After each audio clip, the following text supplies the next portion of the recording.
तो बच्चों ऐसा है जैसा कि हमारा सबसे पहला टॉपिक जो मैंने आपको बताया कि हम पढ़ने वाले हैं न्यूट्रिशन इन प्लांट।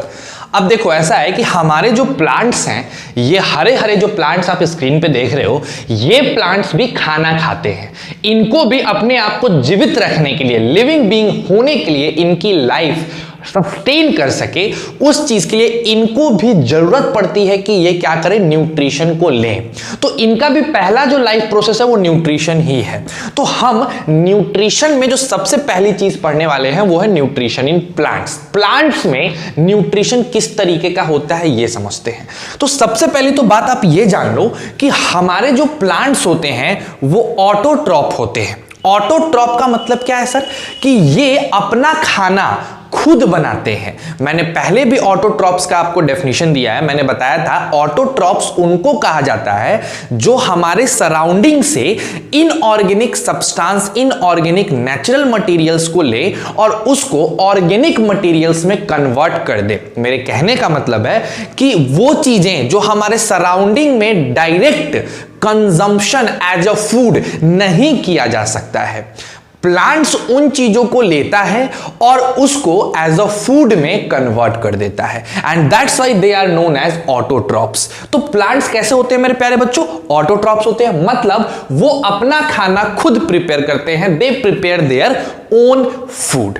अब बात आती है सर, वेरी गुड सर, बहुत अच्छी बात है कि प्लांट्स का न्यूट्रिशन पढ़ रहे हैं, प्लांट्स अपना खाना खुद बनाते हैं, ग्रेट। लेकिन अब एक बात बताओ, जो प्लांट्स हैं वो अपना खाना कैसे बनाते हैं? तो उन्होंने एक बहुत ही बेहतरीन मेथड अपनाया है। यह मेथड एक बायोकेमिकल रिएक्शन है, और अगर मेरे से पूछोगे तो मैं यही बोलूंगा कि यह मेथड हमारे धरती का, हमारे अर्थ का सबसे ज्यादा इंपॉर्टेंट रिएक्शन कह सकते हो, या सबसे ज्यादा इंपॉर्टेंट प्रोसेस कह सकते हो। तो वो प्रोसेस क्या है सर? तो वो प्रोसेस है फोटोसिंथेसिस। जो भी प्लांट्स हैं वो अपने फूड्स को एक प्रोसेस के द्वारा बनाते हैं, and that process is known as photosynthesis. Photosynthesis Greek शब्दों से मिलके, दो ग्रीक शब्दों से मिलके एक नए शब्द का कंबाइन किया गया। कौन कौन से दो ग्रीक शब्द थे? पहला शब्द फोटोन, पहला ग्रीक का शब्द फोटोन, दूसरा सिंथेसिस। फोटोन का मतलब होता है लाइट, सिंथेसिस का मतलब होता है पुटिंग टुगेदर, यानी बनाना, मेक करना। ठीक है, तो फोटोसिंथेसिस एक ऐसा प्रोसेस है जिसमें प्लांट्स क्या करते हैं कि सनलाइट के प्रेजेंस में CO2 जो कि एक इनऑर्गेनिक कंपाउंड है, और वाटर H2O, इन दोनों को मिला के अपने लायक, अपने खाने लायक, अपने फूड के लायक कार्बोहाइड्रेट यानी ग्लूकोज का फॉर्मेशन करते हैं। तो इसी प्रोसेस को कहा जाता है फोटोसिंथेसिस। समझिएगा मेरी बात को। मैंने सबसे पहले लाइन क्या लिखा है कि it is the most important process in this earth. हमारे पूरे अर्थ पे जो सबसे इंपॉर्टेंट प्रोसेस है वो फोटोसिंथेसिस है। बिकॉज सोचो, तो खुद सोचो मेरे प्यारे बच्चों, अगर फोटोसिंथेसिस नहीं होगा तो क्या हमारे अर्थ पे प्लांट्स खाना बना पाएंगे? नहीं बना पाएंगे। और आप ये भली भांति जानते हो कि जो खाना प्लांट्स बनाते हैं, जो खाना वो बना के स्टोर करते हैं, उन्हीं फूड्स पे, उन्हीं के द्वारा बनाए गए फूड्स पे बाकी के दुनिया के सारे लिविंग ऑर्गेनिज्म डिपेंड करते हैं। चाहे वो शेर हो, भालू हो, ह्यूमन बीइंग्स हो, कुत्ता हो, बिल्ली हो, कोई भी हो, सब के सब सिर्फ और सिर्फ प्लांट और प्लांट के प्रोडक्ट पे डिपेंड करते हैं। अब अगर प्लांट ही ऑटोट्रॉपिक मोड नहीं अपनाएगा, फोटोसिंथेसिस नहीं करेगा, तो क्या हम जिंदा रह पाएंगे? नहीं, हम भी मर जाएंगे। इस पूरे धरती से लाइफ खत्म हो जाएगी।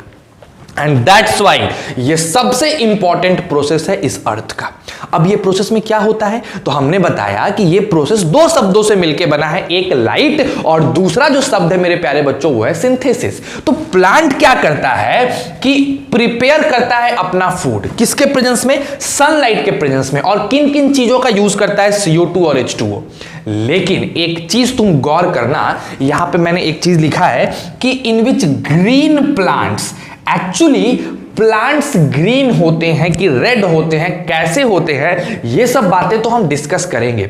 लेकिन इस ग्रीन प्लांट से एक चीज तो क्लियर हो गया कि इन प्लांट्स के पास मेरे प्यारे बच्चों क्लोरोफिल होगा, यानी बिना सनलाइट और बिना क्लोरोफिल के हमारा फूड नहीं बन सकता है, फोटोसिंथेसिस नहीं हो सकता है।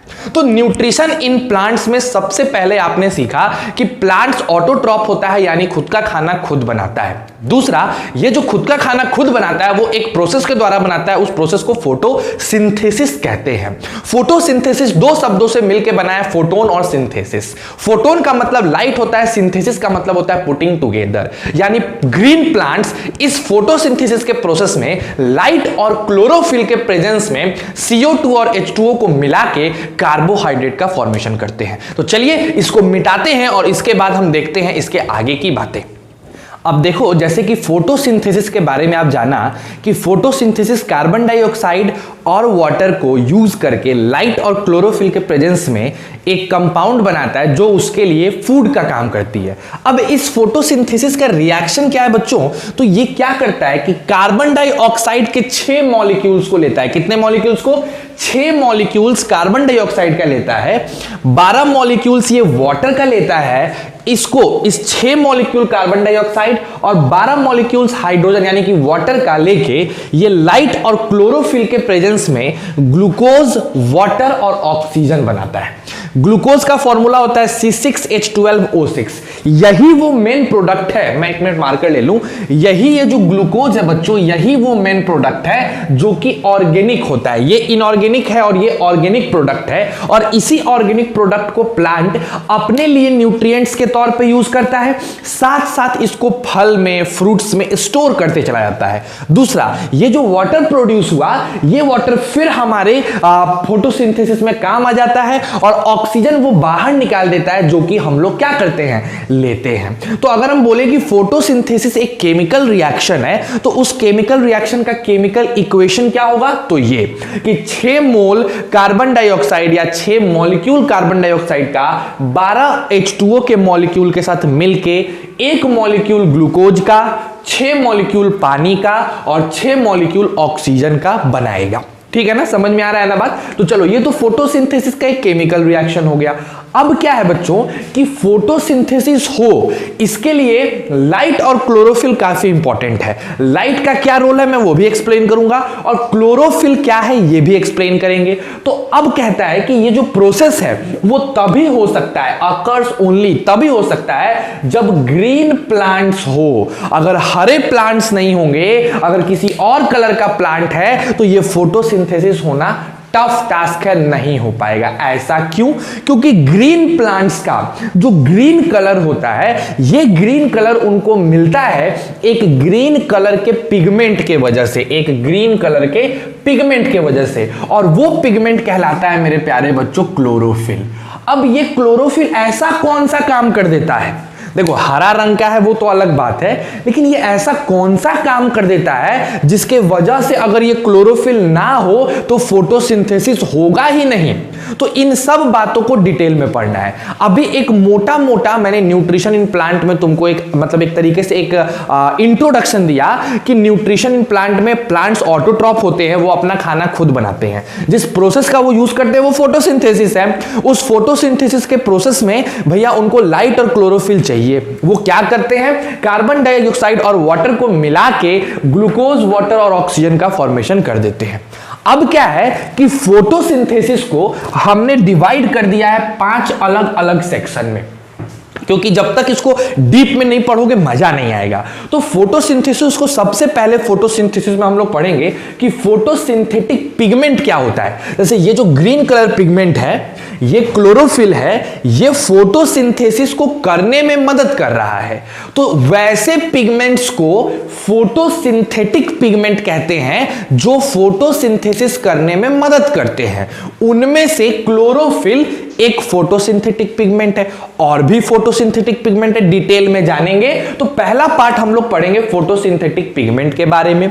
उसके बाद हम ये देखेंगे कि प्लांट्स के अंदर फोटोसिंथेसिस कहां पे होता है, यानी what is the site of photosynthesis, किस जगह पे फोटोसिंथेसिस का प्रोसेस होता है, पत्तों में होता है, तना में होता है, कहां होता है, फूल में होता है, कहां पे फोटोसिंथेसिस होता है, ये पता लगाना है, ठीक है ना। उसके बाद हम देखेंगे कि फोटोसिंथेसिस करने के लिए कौन कौन से रॉ मटेरियल की हमें जरूरत है, आखिर क्या क्या रॉ मटेरियल हमें चाहिए जिसके यूज करके हम फोटोसिंथेसिस कर सकते हैं, और तब हम एग्जैक्ट मैकेनिज्म समझेंगे कि आखिर फोटोसिंथेसिस किस तरीके से होता है, what is the mechanism of photosynthesis. जब मैकेनिज्म ऑफ फोटोसिंथेसिस समझ लेंगे तो फोटोसिंथेसिस को अफेक्ट करने वाले कितने फैक्टर्स हैं उसको भी हम लोग समझना है, यानी कब फोटोसिंथेसिस ज्यादा होगा, कब फोटोसिंथेसिस कम होगा, या ऐसे कौन कौन से कंडीशन है जहां पे फोटोसिंथेसिस होगा ही नहीं, उन सब चीजों को हमको पढ़ना है फैक्टर्स अफेक्टिंग फोटोसिंथेसिस में। जब इतना पोर्शन पढ़ लोगे, ये पांचों पोर्शन को डीप में समझ के हम लोग पढ़ लेंगे, तो उसके बाद हमारा न्यूट्रिशन इन प्लांट खत्म हो जाएगा और तब हमारा आज का लेक्चर भी खत्म हो जाएगा। आज का लेक्चर सिर्फ इसी पार्ट्स को पढ़ाने में है। मैं लेक्चर थोड़ा इफेक्टिव बन सके, छोटा बन सके, इसलिए छोटे छोटे ग्राफिक्स का, फिगर्स का यूज करूंगा, और हो सकता है मैं ये सारी चीजों को आपको लिखी हुई मिल रही है तो मैं क्या कर रहा हूं, जो लिखने का टाइम है उसको कट कर दिए हैं। कैमरा ऑन है, जो मैं लिख दे रहा हूं वो लिखने का पोर्शन मैंने कट कर दिया है और सिर्फ लिखा हुआ चीज और आपको समझाया जा रहा है, जिससे कि आपकी समय काफी बच जाएगी। लेकिन आप इसका स्क्रीनशॉट लेके पक्का अपनी किताब में उतार लो बच्चों। तो चलो एक बार मैं फिर से बता दूं, फोटोसिंथेसिस प्लांट्स के द्वारा होता है। प्लांट्स ऑटोट्रॉप है, वो ऑटोट्रॉप इसीलिए है बिकॉज वो खुद का खाना खुद बनाते हैं। फोटोसिंथेसिस एक प्रोसेस है जिसमें प्लांट लाइट और क्लोरोफिल के प्रेजेंस में CO2 और पानी को कंबाइन करके ग्लूकोज का फॉर्मेशन करते हैं, जो कि उनका मेन सोर्स ऑफ न्यूट्रिएंट्स होता है। ठीक है, फोटोसिंथेसिस होने के लिए क्लोरोफिल का होना बहुत जरूरी है। फोटोसिंथेसिस को और डिटेल में पढ़ने के लिए ये 5 टॉपिक्स हमें अच्छे से डील करने होंगे। तो चलो इसको स्क्रीनशॉट लेके उतारो, फिर हम एक एक करके एक एक टॉपिक को बताना स्टार्ट करते हैं। चलिए, तो अब फोटोसिंथेसिस को डिटेल में पढ़ते हैं, और डिटेल में पढ़ने के लिए हमने लगाया फोटोसिंथेटिक पिगमेंट। तो देखो भैया, पहले बताओ ये फोटोसिंथेटिक पिगमेंट क्या है। तो समझना मेरी बात को, पिगमेंट का मतलब होता है कलर्ड सब्सटेंसेस। हमेशा याद रखना, कहीं पे भी ये वर्ड आ जाए पिगमेंट, इसका मतलब समझना है कि पिगमेंट हम लोग कहते हैं कलर्ड सब्सटेंसेस को। बायोलॉजी में कलर्ड सब्सटेंसेस को कलर्ड सब्सटेंस न कह के एक बायोलॉजिकल टर्म दिया गया है, और उस टर्म को हम लोग कहते हैं पिगमेंट। आ रही है ना बात समझ में। जैसे देखो, हमारे बॉडी का कलर, किसी कोई देखोगे जो एकदम गोरा होगा, एकदम सफेद कैटरीना कैफ की तरह, कोई देखोगे एकदम भयानक काला होगा, जॉनी लीवर की तरह। समझ रहे हो बात को। तो क्यों? तो उनके बॉडी में एक कलर्ड सब्सटेंस होता है जिसको कहते हैं मेलानिन। ये मेलानिन का लेवल डिसाइड करता है कि आप काले दिखोगे कि आप गोरे दिखोगे। तो कभी भी अगर ये वर्ड दिखे पिगमेंट, इसका सीधा मतलब समझना कलर्ड सब्सटेंस। अब हम पिगमेंट की बात नहीं कर रहे हैं, हम बात कर रहे हैं फोटोसिंथेटिक पिगमेंट। तो वैसे पिगमेंट जो क्या करते हो, जो फोटोसिंथेसिस करने में मदद करते हैं, उसको फोटोसिंथेटिक पिगमेंट कहा जाता है। अब कैसे मदद करते हैं ये तो हम लोग डिटेल में देखेंगे मैकेनिज्म में। लेकिन अगर कोई तुमसे पूछे कि फोटोसिंथेटिक पिगमेंट क्या है, तो आप क्या बोलोगे कि भैया फोटोसिंथेटिक पिगमेंट वो कलर्ड सब्सटेंस है जो फोटोसिंथेसिस को करने में मदद करता है। कैसे मदद करता है? तो ये पिगमेंट क्या करता है कि जो विजिबल लाइट है, यानी सूरज की जो रोशनी है, सनलाइट, उस विजिबल रोशनी को ये एब्जॉर्ब कर लेता है। यानी एक तरह से सूरज का रोशनी ये पकड़ लिया, उसको जाने नहीं देगा। नहीं हम पकड़ देंगे। जब पूरा यूज कर लेगा तब उसको छोड़ेगा, वरना नहीं छोड़ेगा। समझ रहे हो ना। तो सिंपल बताओ, photosynthetic pigments are those coloured substances which observe the visible light and hence help in doing the process of photosynthesis. इसके बारे में एक और बात है कि द मोस्ट कॉमन अमोंग, यहां पे मेरा कॉमन छूट गया बच्चों, द मोस्ट कॉमन या द मोस्ट इंपॉर्टेंट है ना, इंपॉर्टेंट लिख लो, the most important among them, इनमें से जो सबसे ज्यादा इंपॉर्टेंट है ना मेरे प्यारे बच्चों, वो क्लोरोफिल होता है। सबसे ज्यादा इंपॉर्टेंट अगर कोई पिगमेंट है फोटोसिंथेटिक पिगमेंट, तो वो क्लोरोफिल होता है। और इस क्लोरोफिल की जो कलर होती है वो ग्रीन कलर की होती है। समझ रहे हो बात को। अब आ जाओ, अगर हम पूछें सर कि फोटोसिंथेसिस का साइट क्या है, फोटोसिंथेटिक पिगमेंट हम समझ गए, जो कि क्लोरोफिल है, क्या करता है, लाइट को ऑब्जर्व करता है, ऑब्जर्व करके क्या करता है, फोटोसिंथेसिस करने में मदद करता है। कैसे करता है, मैकेनिज्म में समझेंगे। अब देखो क्या है साइट ऑफ फोटोसिंथेसिस, यानी सर जी अब ये बताओ कि फोटोसिंथेसिस कहां होता है। क्या प्लांट के हर सेल में फोटोसिंथेसिस होता है? जी नहीं, प्लांट के उन सेल में फोटोसिंथेसिस नहीं होता है जहां पे ये क्लोरोफिल नहीं होता है। देखो, photosynthesis does not occur in all cells of green plant. ऐसा नहीं है कि ग्रीन कोई प्लांट है तो उसके हर सेल में फोटोसिंथेसिस होने लगे, कभी नहीं होगा, जरूरी नहीं है। कहां पे होगा, तो it occurs only in those cells which possess green coloured plastid called chloroplast. ये उन्हीं सेल्स में होता है जिनके पास ग्रीन कलर का प्लास्टिड, जिसको क्लोरोप्लास्ट कहा जाता है, वो उनके पास होना चाहिए। अगर वो नहीं है तो वो सेल फोटोसिंथेसिस नहीं करेगा। चलिए सर, बहुत अच्छी बात है सर, फोटोसिंथेसिस को हम लोग डिटेल में पढ़ रहे हैं और हमने देखा कि फोटोसिंथेटिक पिगमेंट एक ग्रीन कलर का या कलर्ड पिगमेंट, कलर्ड सब्सटेंस होता है जो फोटोसिंथेसिस करने में हेल्प करता है। इसमें सबसे कॉमन और सबसे इंपॉर्टेंट जो फोटोसिंथेटिक पिगमेंट है वो है क्लोरोफिल।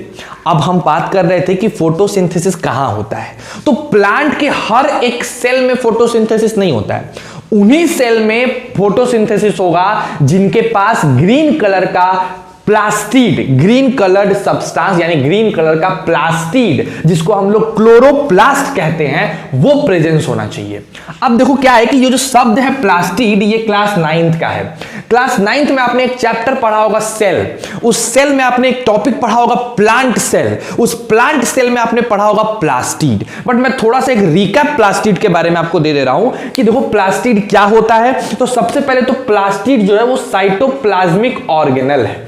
क्या है, साइटोप्लाज्मिक ऑर्गेनल। सेल के अंदर साइटोप्लाज्म होता है, साइटोप्लाज्म में उपस्थित जो छोटे छोटे ऑर्गन्स होते हैं उनको कहा जाता है साइटोप्लाज्मिक ऑर्गेनल। तो प्लास्टिड भी साइटोप्लाज्म में प्रेजेंट एक ऑर्गेनल है। इसकी लोकेशन कहां होती है, तो ये प्लांट सेल्स के अंदर होता है, और नहीं तो कुछ प्रोटिस्टा है, उन प्रोटिस्टा के अंदर भी ये तुम्हारा प्लास्टिड पाया जाता है। लेकिन ये एनिमल सेल में एब्सेंट होता है, ये एनिमल सेल में एब्सेंट होता है। जो प्लास्टिड होता है ये दो टाइप का होता है, ल्यूकोप्लास्ट और क्रोमोप्लास्ट। समझ गए ना। तो प्लास्टिड साइटोप्लाज्मिक ऑर्गेनल है जो प्लांट सेल में और कुछ प्रोटिस्टा में पाया जाता है। एनिमल सेल में प्लास्टिड नहीं होते हैं। दो प्रकार के प्लास्टिड होते हैं, एक होता है ल्यूकोप्लास्ट और दूसरा होता है क्रोमोप्लास्ट। आ रही है ना बात समझ में, एकदम सिंपल सी बात है। अब देखो हमें क्या करना है, हमें ल्यूकोप्लास्ट से कोई मतलब नहीं है। अगर आपको और ल्यूकोप्लास्ट में और प्लास्टिड की और जानकारी चाहिए तो आप 9th क्लास की बुक उठाइए और उसके बारे में और डिटेल पढ़ते रहिए। हमें मतलब है सिर्फ और सिर्फ क्रोमोप्लास्ट से। तो अब हम जो बात करने जाएंगे नेक्स्ट आपके बोर्ड पे, वो क्रोमोप्लास्ट का बात होगा। फिगर, डायग्राम सब कुछ उसको करके क्लीन करेंगे। आप इसको झटाक से उतारिए, फिर हम फटाक से इसको मिटा देते हैं। जल्दी करिए। चलिए अब क्लोरोप्लास्ट के बारे में जानते हैं। देखो क्या है कि क्लोरोप्लास्ट जो होता है, मैंने अभी अभी आपको बताया है कि क्लोरोप्लास्ट प्लांट्स में पाए जा रहे एक प्लास्टिड का टाइप है। प्लास्टिड साइटोप्लाज्मिक ऑर्गेनल है और उसी का एक ग्रीन कलर का प्लास्टिड क्लोरोप्लास्ट है। ये क्लोरोप्लास्ट क्या है, कैसे है, देखिए। जो क्लोरोप्लास्ट है ये इन अपर और lower epidermis of green leaf में नहीं पाया जाता है। यानी अगर हम हरे पत्ते की बात करें, मान लो कि जैसे ये मेरा एक हरा पत्ता हमने ले लिया, तो ये हरा पत्ते का ऊपर वाला जो सरफेस है, ये जो ऊपर का सरफेस है, इसको कहा जाता है अपर एपिडर्मिस, और जो नीचे वाला सरफेस है उसको कहते हैं लोअर एपिडर्मिस। तो जो तुम्हारा क्लोरोप्लास्ट है वो ना तो अपर एपिडर्मिस पे होता है और ना ही वो क्लोरोप्लास्ट लोअर एपिडर्मिस पे होता है। अब देखो मैंने क्या किया कि इस प्लांट को ऐसे खच्च से काट दिया। इसे काटने के बाद जो इसे पीस निकला, हम उसका फिगर मोटा करके तुमको यहां दिखा रहे हैं। ये प्लांट का मोटाई है, पत्ते का मोटाई समझ लो, ठीक है। तो ये जो ऊपर वाला सरफेस देख रहे हो, देखो ये जो ब्लैंक स्पेस देख रहे हो, तो गोल गोल, ये कहलाता है अपर एपिडर्मिस। इस अपर एपिडर्मिस को प्रोटेक्ट करता है क्यूटिकल। ठीक है ना। तो ये ऊपर वाला जो लेयर देख रहे हो ये क्यूटिकल है, और उसके नीचे और ये वाला जो सेल का जो लाइन देख रहे हो, इन दोनों के बीच का स्पेस अपर एपिडर्मिस है। तो ना तो अपर एपिडर्मिस में क्लोरोप्लास्ट होता है और ना ही ये देखो, ये जो नीचे वाला सरफेस देख रहे हो इसको कहा जाता है लोअर एपिडर्मिस। तो ना तो अपर एपिडर्मिस में क्लोरोप्लास्ट पाया जाता है, ना ही लोअर एपिडर्मिस में पाया जाता है। तो सर कहां पाया जाता है? तो they occur in mesophyll cells that occupy the space between upper and lower epidermis। अब क्या होता है, अपर एपिडर्मिस और लोअर एपिडर्मिस के बीच में का जो ये स्पेस देख रहे हो, ये वाला स्पेस, इस स्पेस को कहा जाता है मेसोफाइल सेल्स। ये पूरा स्पेस कंबाइंड रूप में सेल्स हैं जिनको कहा जाता है मेसोफाइल सेल्स। अब ये मेसोफाइल सेल्स दो तरीके से डिवाइड होते हैं, एक तो पैलिसेड होता है इनके पास और दूसरा होता है स्पॉन्जी पैरेन्काइमा। ये नीचे वाला जो है वो स्पॉन्जी पैरेन्काइमा है और ये जो ऊपर वाला सेल का टाइप देख रहे हो ये पैलिसेड है। ये दोनों कंबाइन होके कहलाते हैं मेसोफाइल सेल्स। तो जो हमारा ग्रीन कलर का प्लास्टिड क्लोरोप्लास्ट है वो ना तो अपर एपिडर्मिस में पाया जाएगा और ना ही लोअर एपिडर्मिस में, वो पाया जाता है इस मेसोफाइल सेल्स के अंदर, इस मेसोफाइल सेल्स के अंदर। अब बताओ, मेसोफाइल सेल्स दो चीजें रखे हुए हैं, पैलिसेड और स्पॉन्जी पैरेन्काइमा। ये दोनों मिलके ग्रीन कलर का एक पिगमेंट अपने अंदर रखे रहते हैं जिसको कहा जाता है क्लोरोप्लास्ट। तो क्लोरोप्लास्ट कहां होता है? पत्तों के अपर एपिडर्मिस पे नहीं, पत्तों के नीचे वाले एपिडर्मिस पे नहीं, कहा इन दोनों के बीच के गैप में जो मेसोफाइल सेल्स होता है उनके पास होता है हमारा क्लोरोप्लास्ट। ठीक है ना। अब जो कंप्लीट प्रोसेस है, देखो फोटोसिंथेसिस दो फेज में होता है, लाइट फेज और डार्क फेज, और इन लाइट फेज और डार्क फेज दोनों को मिलाओगे तब जाके फोटोसिंथेसिस का कंप्लीट प्रोसेस खत्म होगा। क्या है लाइट फेज, क्या है डार्क फेज, ये हम बड़े डेप्थ में बताएंगे, अच्छे समझाएंगे मैकेनिज्म में। लेकिन अभी के लिए समझो कि जो कंप्लीट प्रोसेस है फोटोसिंथेसिस का, चाहे वो लाइट फेज हो या डार्क फेज हो, वो दोनों के दोनों क्लोरोप्लास्ट के अंदर होते हैं। यानी अगर आपसे पूछा जाए कि मेरे भाई साहब what is the actual site of photosynthesis, the actual site of photosynthesis is chloroplast। Chloroplast कहां पाया जाता है? पत्तों में। पत्तों में कहां?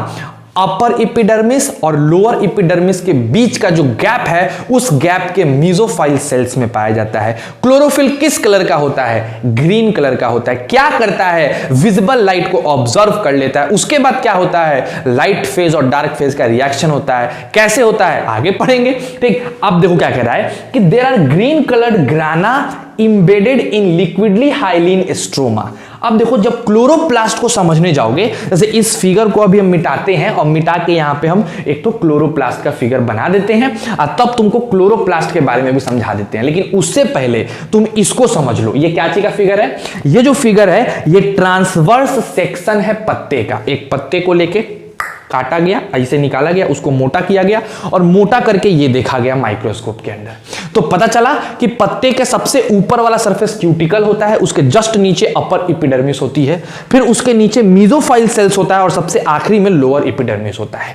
मेसोफाइल सेल्स में पैलिसेड होते हैं और स्पॉन्जी पैरेन्काइमा होता है। लोअर एपिडर्मिस में छोटे छोटे छेद होते हैं जिनको स्ट्रोमा कहा जाता है, छोटे होल्स होते हैं जिनको स्ट्रोमा कहा जाता है। और जो क्लोरोप्लास्ट है वो इसी मेसोफाइल्स के अंदर पाए जाते हैं। मैंने जितना एक्यूरेट फिगर बनाने की कोशिश की है, एग्जैक्टली यही फिगर आप अपने कॉपी में बना लीजिएगा। तो एक काम करिए, आप इसका स्क्रीनशॉट ले लीजिए क्योंकि उधर वाले फिगर को हमें मिटाना है। तो चलो आप स्क्रीनशॉट ले लियोगे, हम इसको मिटा के और बनाते हैं किस चीज का फिगर? तो क्लोरोप्लास्ट का एक सिंगल फिगर बनाते हैं और ग्राना और स्ट्रोमा, ये स्ट्रोमा के बारे में आपको समझाते हैं। तो पहले ये फिगर आप तो उतार ही चुके हो, चलो ठीक है।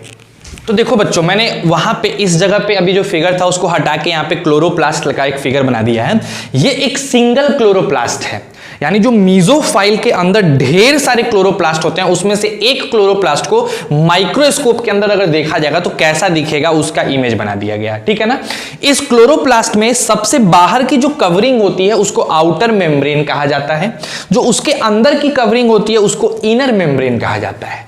और इसके अंदर मैक्सिमम दो ही चीज होते हैं, एक होता है ये ग्राना, ये जो तुम देख रहे हो स्पंज लाइक जो पक पक पक स्पंज लाइक स्ट्रक्चर, इसको ग्राना कहा जाता है। और ये स्पंज लाइक एक स्ट्रक्चर एक लिक्विड के अंदर होता है, उस लिक्विड को स्ट्रोमा कहा जाता है। तो वही मैंने यहां पे लिखा है कि जो कंप्लीट प्रोसेस है फोटोसिंथेसिस का, चाहे वो लाइट फेज हो चाहे वो डार्क फेज हो, दोनों ही क्लोरोप्लास्ट के अंदर होते हैं। यानी इसी के अंदर, यही वो क्लोरोप्लास्ट है जिसके अंदर तुम्हारा लाइट फेज और डार्क फेज फोटोसिंथेसिस का होता है। अब लाइट फेज कहां होता है, डार्क फेज कहां होता है? देखो यहां पे लिखा हुआ है, जो ग्रीन कलर का ग्राना है, ये जो तुम देख रहे हो ना ग्राना, ये हरे हरे रंग का होता है, ये सब ग्राना ग्रीन कलर का होता है। ये जो ग्रीन कलर के ग्राना है, इसके अंदर ये एक स्ट्रोमा, एक लिक्विड के अंदर ये तैर रहा होता है। तो ये जो ग्राना है ना, इस ग्राना के अंदर तुम्हारा लाइट फेज होता है और इस लिक्विड स्ट्रोमा के अंदर तुम्हारा डार्क फेज होता है। तो बहुत ही सिंपल बात है बच्चों, इन सबको एक बार मिला के पढ़ लिया जाए कि सर अगर हम क्लोरोप्लास्ट की बात करते हैं तो क्लोरोप्लास्ट जो है वो हमारे कहां पे पाया जाता है? तो ना ही अपर एपिडर्मिस में ना ही लोअर एपिडर्मिस में, वो हरे पत्तों के अपर एपिडर्मिस और लोअर एपिडर्मिस के बीच में मेसोफाइल सेल्स में पाया जाता है। क्लोरोप्लास्ट के अंदर दो चीजें होती हैं, एक ग्राना एक स्ट्रोमा। ग्राना जो होता है वो एम्बेडेड स्पंज लाइक स्ट्रक्चर होता है और जो तुम्हारा स्ट्रोमा है वो एक लिक्विड होता है जिसके अंदर ग्राना सिचुएटेड होता है। ग्राना के अंदर फोटोसिंथेसिस का लाइट फेज होता है और स्ट्रोमा के अंदर फोटोसिंथेसिस का डार्क फेज होता है। यानी कि अगर हम पूछें कि what is the main site of photosynthesis, तो कहोगे the main site of photosynthesis is chloroplast. अगर कोई और डिटेल में पूछे तब बताना कि क्लोरोप्लास्ट के अंदर भी दो चीजें हैं, एक ग्राना एक स्ट्रोमा। ग्राना के अंदर लाइट फेज होता है और स्ट्रोमा के अंदर डार्क फेज होता है, दोनों कंबाइन होके फोटोसिंथेसिस के नाम से जाने जाते हैं। तो भाई साहब फोटोसिंथेसिस यानी न्यूट्रिशन इन एनिमल में आपने अभी तक क्या पढ़ लिया? न्यूट्रिशन इन एनिमल में पढ़े कि जो न्यूट्रिशन इन प्लांट में आपने पढ़ा कि प्लांट ऑटोट्रॉफ होता है, फोटोसिंथेसिस करता है, फोटोसिंथेसिस के लिए फोटोसिंथेटिक पिगमेंट जरूरी है, फोटोसिंथेटिक पिगमेंट में क्लोरोप्लास्ट के बारे में पता चला, हमने जाना कि फोटोसिंथेसिस का मेन साइट क्या होता है। तो भाई मेन साइट पता चल गया, फोटोसिंथेटिक पिगमेंट पता चल गया। अब इसके नेक्स्ट पॉइंट पे आते हैं जो कि क्या था, अगर आपको याद हो तो प्लीज जरा हमको बता दो कि इसका नेक्स्ट पॉइंट क्या था। नेक्स्ट पॉइंट था raw material for photosynthesis. Photosynthesis करने के लिए कौन कौन से रॉ मटेरियल का जरूरत है और उन रॉ मटेरियल का क्या यूज है, तब हम लोग पढ़ेंगे इसका मैकेनिज्म, और मैकेनिज्म के बाद फैक्टर अफेक्टिंग, और हमारा टॉपिक आज का खत्म हो जाएगा। ठीक, तो ये तरीका काफी बेहतर लग रहा होगा आपको कि फाइल लिखने वाला प्रोसेस जो है वो सर ने काट दिया है, वीडियो छोटा हो गया है और मजेदार भी हो गया है। तो चलो इसको फट से उतारो, फिर इसके बाद का टॉपिक पढ़ते हैं यानी रॉ मटेरियल। तो चलिए अब हम बात करेंगे रॉ मटेरियल्स फॉर फोटोसिंथेसिस।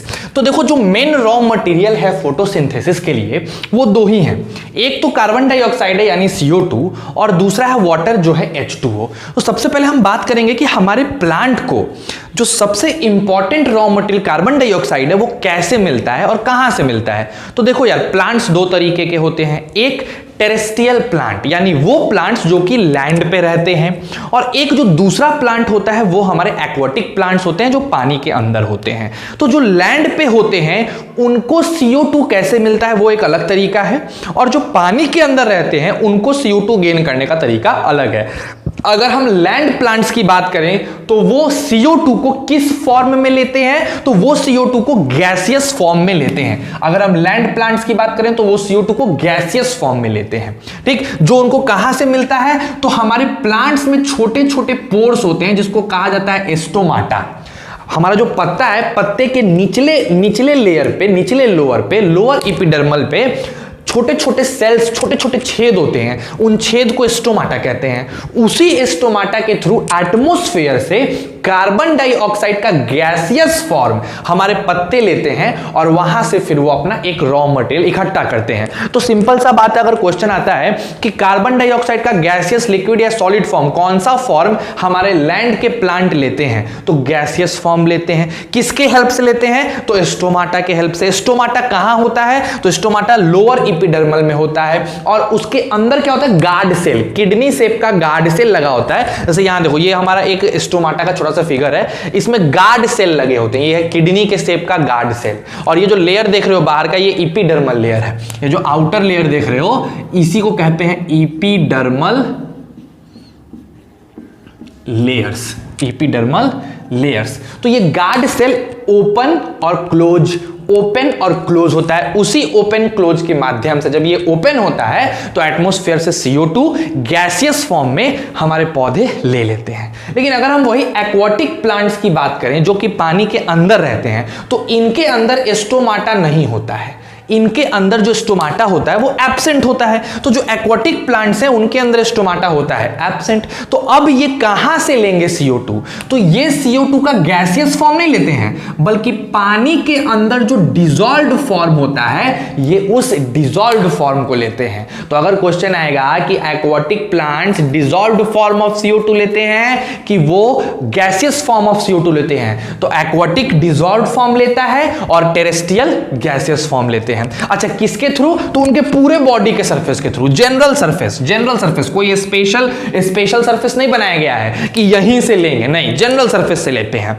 एक और बात बड़ी हैरानी की है, कहता है कि ये एस्टिमेट किया गया है कि जो CO2 का कंसंट्रेशन है ओशियन वाटर में वो 50 टाइम्स, ये 50 है ना, 50 टाइम्स ज्यादा है हमारे एटमॉस्फेयर में। यानी हमारे एटमॉस्फेयर में जितना कार्बन डाइऑक्साइड गैस है उसका 50 गुना कंसंट्रेशन हमारे ओशियन के वाटर में है। ये बड़ा काबिल तारीफ बात है।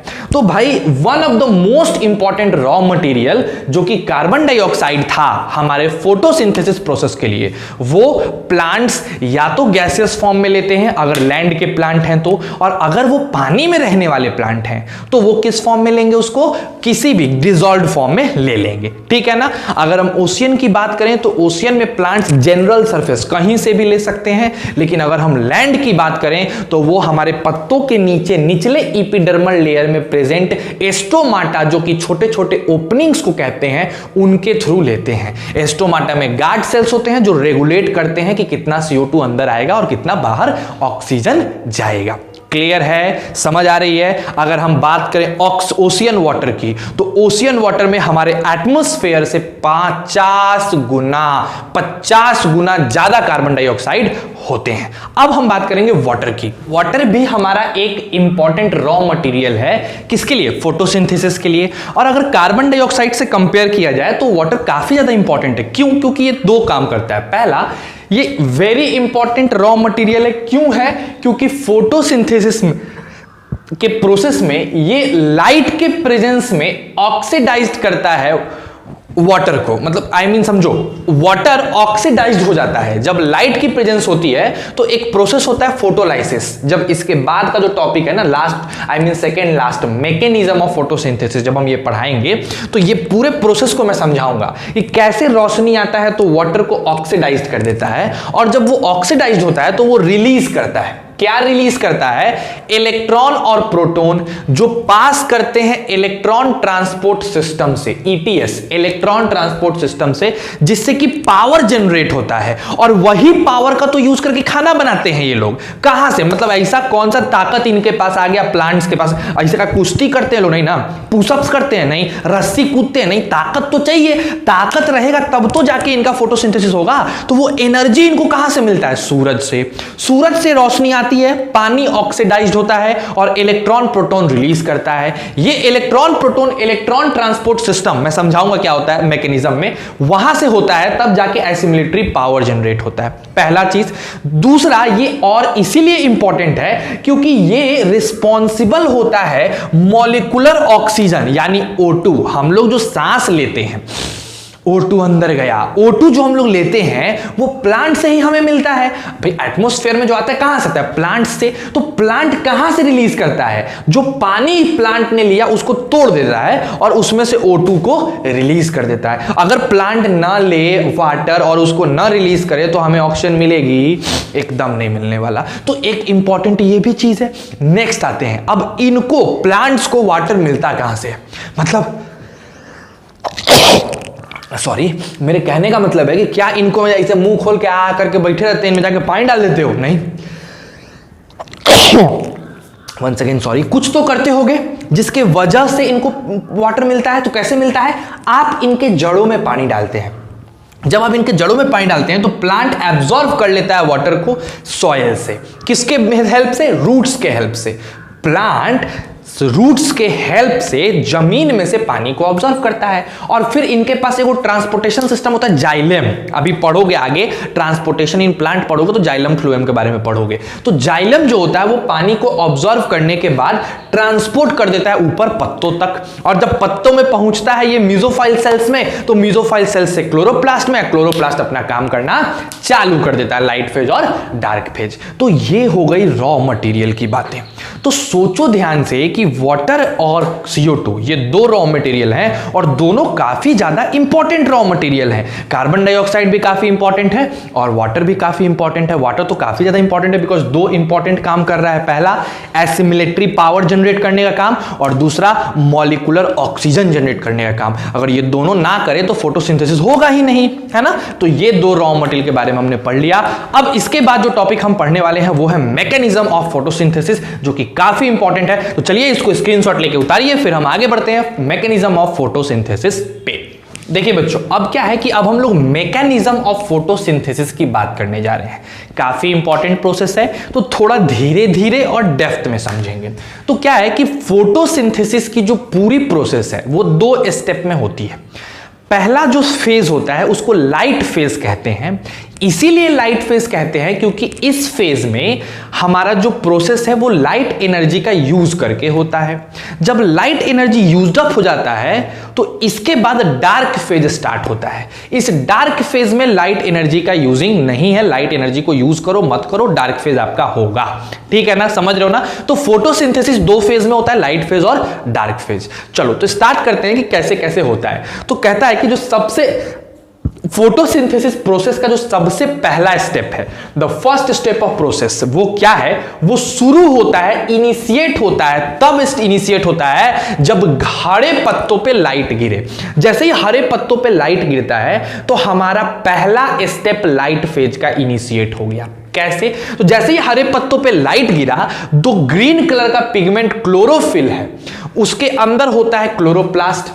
क्लोरोप्लास्ट क्या करता है कि विजिबल लाइट को ऑब्जर्व कर देता है और ऑब्जर्व करने के बाद उस लाइट को वो पानी को देता है। अब पानी को वो लाइट जैसे ही मिलता है, पानी एक प्रोसेस करता है जिसका नाम है फोटोलाइसिस, यानी वाटर लाइट के प्रेजेंस में ब्रेक कर जाता है। वाटर लाइट के प्रेजेंस में ब्रेक कर जाता है, पानी लाइट के प्रेजेंस में टूट गया। और किन किन चीजों में टूट गया?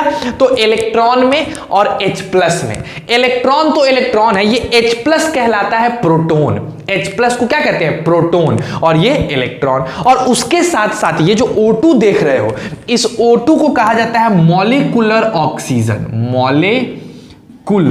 मॉलिक्यूल है इसीलिए मॉलिक्यूलर ऑक्सीजन, और ये O2 बनाता है। यानी सबसे पहला स्टेप जो लाइट फेज का है वो क्या है कि जैसे ही लाइट एनर्जी हमारे पत्तों पे पड़ेगी, पत्तों में ग्रीन कलर का क्लोरोफिल के अंदर जो क्लोरोप्लास्ट होता है, वो क्लोरोप्लास्ट उस लाइट को ऑब्जर्व कर देता है और इस तरीके से ऑब्जर्व करता है कि जो पानी रूट्स के द्वारा पत्तों तक पहुंची है, वो पानी उस लाइट, यानी देखो लाइट को लिखने का तरीका Hµ होता है, ये एनर्जी है लाइट का, ठीक, Hµ पढ़ते हैं, बिल्ली बोलते हैं म्यू, वही वाला Hµ प्रोसेस Hµ ले लेता है और ब्रेक कर जाता है 3 चीजों में, इलेक्ट्रॉन, प्रोटॉन और ऑक्सीजन में।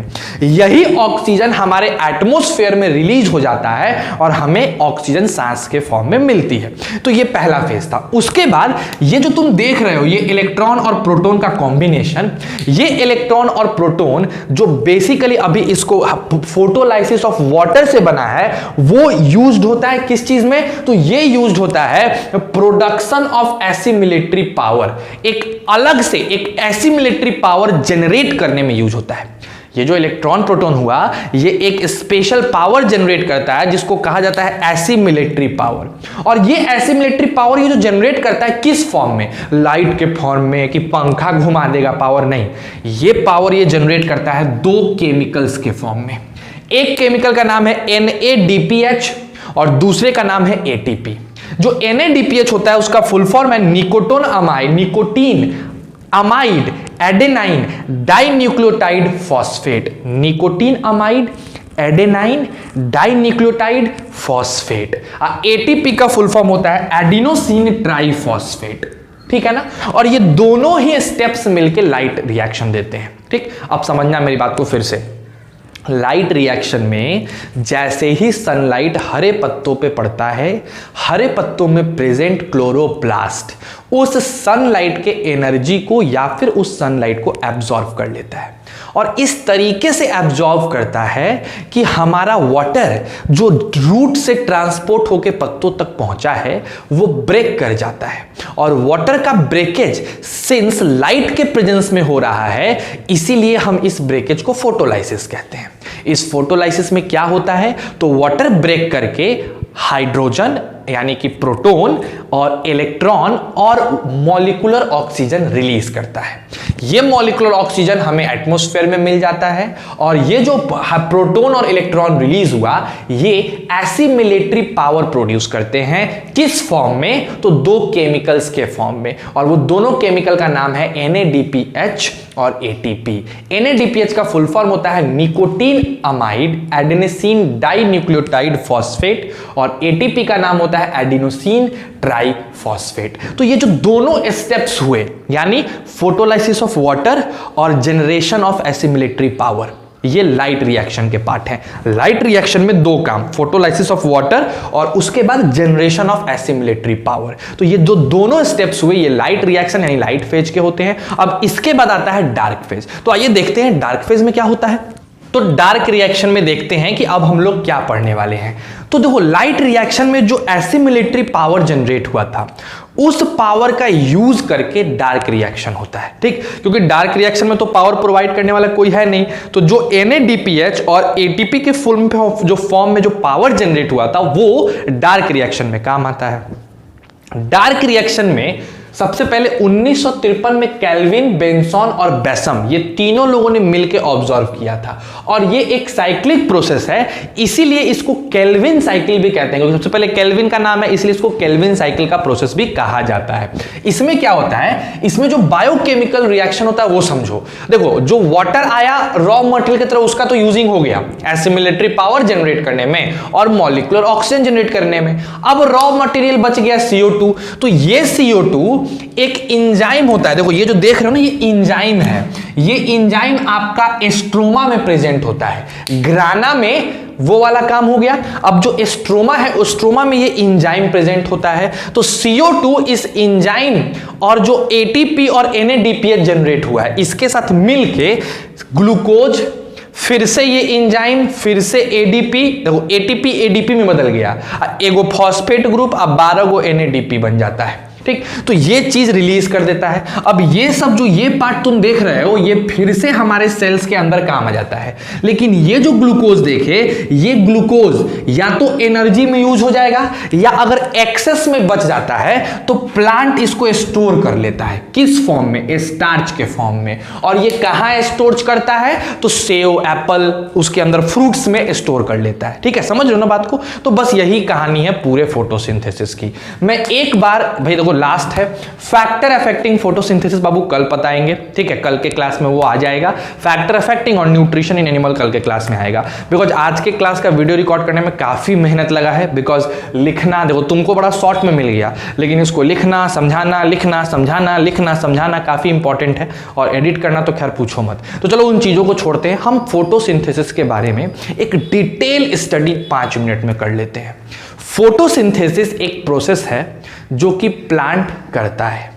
प्लांट एक ऑटोट्रॉप है, वो अपना खाना खुद बनाता है। तो सिर्फ वही एक ऐसा लिविंग ऑर्गेनिज्म है जो फोटोसिंथेसिस कर सकता है। फोटोसिंथेसिस करने के लिए सबसे ज्यादा इंपॉर्टेंट चीज होती है लाइट और क्लोरोफिल। ठीक है ना, लाइट और क्लोरोफिल। प्लांट्स क्या करते हैं कि क्लोरोफिल के प्रेजेंस में, लाइट के प्रेजेंस में वो CO2 और वाटर को, जो कि इनऑर्गेनिक कंपाउंड है, मिला के CO2 और वाटर को मिला के ऑर्गेनिक कंपाउंड ग्लूकोज का फॉर्मेशन करते हैं। लेकिन अब ये सारी चीजें कहां होती है ये ध्यान देना है। तो इन सब चीजों को होने के लिए सबसे जरूरी चीज है फोटोसिंथेटिक पिगमेंट, यानी वो पिगमेंट, वो प्लास्टिड जो फोटोसिंथेसिस करने में मदद करे। कैसे मदद करे, तो लाइट को ऑब्जर्व करके मदद करे। तो इनमें से सबसे इंपॉर्टेंट प्लास्टिड यानी जो फोटोसिंथेटिक पिगमेंट था वो था क्लोरोफिल। अब बात आती है कि ठीक है क्लोरोफिल भी है, लेकिन ये फोटोसिंथेसिस प्रोसेस कहां पे होगा? तो साइट ऑफ फोटोसिंथेसिस होता है प्लांट के ग्रीन लीव्स, क्योंकि ग्रीन लीव्स के पास ही होता है क्लोरोप्लास्ट, और क्लोरोप्लास्ट के अंदर होते हैं ग्रैना और स्ट्रोमा। ग्रैना के अंदर फोटोसिंथेसिस का लाइट फेज रिएक्शन होता है और स्ट्रोमा के अंदर फोटोसिंथेसिस का डार्क फेज रिएक्शन होता है। अब बात आती है what are the raw materials. तो रॉ मटेरियल्स जो फोटोसिंथेसिस के हैं वो है CO2 और वाटर। CO2 अगर टेरेस्ट्रियल प्लांट है तो गैसेस फॉर्म में लेगा, और अगर एक्वाटिक प्लांट है तो डिसॉल्व फॉर्म में लेगा। समझ रहे हो बात को? वाटर की बात करें तो वाटर्स तो भैया सॉइल के अंदर से रूट्स को मिलते हैं और प्लांट्स के पत्तों तक ये जाइलम के थ्रू ट्रांसपोर्ट हो जाते हैं। अब बात आती है क्या क्या होता है फोटोसिंथेसिस में। तो सबसे पहले इस ग्राना जो है वो उसके अंदर होते हैं क्लोरोप्लास्ट। क्लोरोप्लास्ट क्या करता है कि सनलाइट को ऑब्जर्व कर लेता है। जैसे ही सनलाइट को ऑब्जर्व करता है, ग्राना के अंदर फोटोलाइसिस होता है वाटर का। फोटोलाइसिस में मॉलिक्यूलर ऑक्सीजन और H+ जिसको प्रोटॉन कहा जाता है और E- जिसको इलेक्ट्रॉन कहा जाता है, ये रिलीज होता है।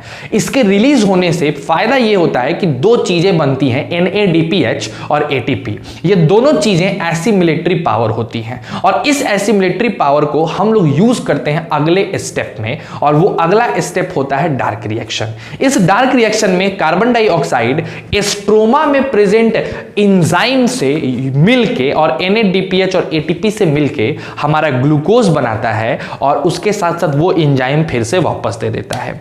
ग्लूकोज जब एक्सेस अमाउंट में होता है तो प्लांट्स के फ्रूट में जाके स्टोर हो जाता है, और वो किस फॉर्म में स्टोर होता है? तो स्टार्च के फॉर्म में स्टोर हो जाता है। ये पूरा रिएक्शन तुम्हारे फोटोसिंथेसिस का है, और यही चीज आपको पढ़ना था। अब क्या है कि फोटोसिंथेसिस कुछ फैक्टर्स हैं जिनके वजह से उस पर इफेक्ट पड़ता है, यानी उसकी स्पीड तेज हो जाती है या स्पीड कम हो जाती है, या फिर वो फोटोसिंथेसिस नहीं देता है। तो वो फैक्टर्स क्या हैं और कैसे वो फैक्टर्स हमारे प्लांट्स पे इफेक्ट डालते हैं, और हम कैसे उसको ऑब्जर्व कर सकते हैं, ये देखेंगे हम नेक्स्ट वीडियो में। तब तक के लिए बायोलॉजी को दीजिए राहत, पढ़ाई करते रहिए, याद कर लीजिए, एसचंद किताब को उठा के यहां तक की चीजें लाइन बाय लाइन पढ़ लीजिए, क्वेश्चंस बना लीजिए। कोई दिक्कत हो तो आप पूछ सकते हैं, और इन सब चीजों को, बोर्ड की चीजों को उतार जरूर लीजिएगा। तो आज के लिए बस इतना ही, एंड कमेंट में बताओ कैसा लगा क्लास, मजा आया कि मजा नहीं आया। बाकी मेहनत तो बहुत हुआ है, तो घर पे रहो, खुश रहो, पूरे फैमिली को खुश रखो, stay safe and stay healthy. Dum dum dum, I'ma pop it like a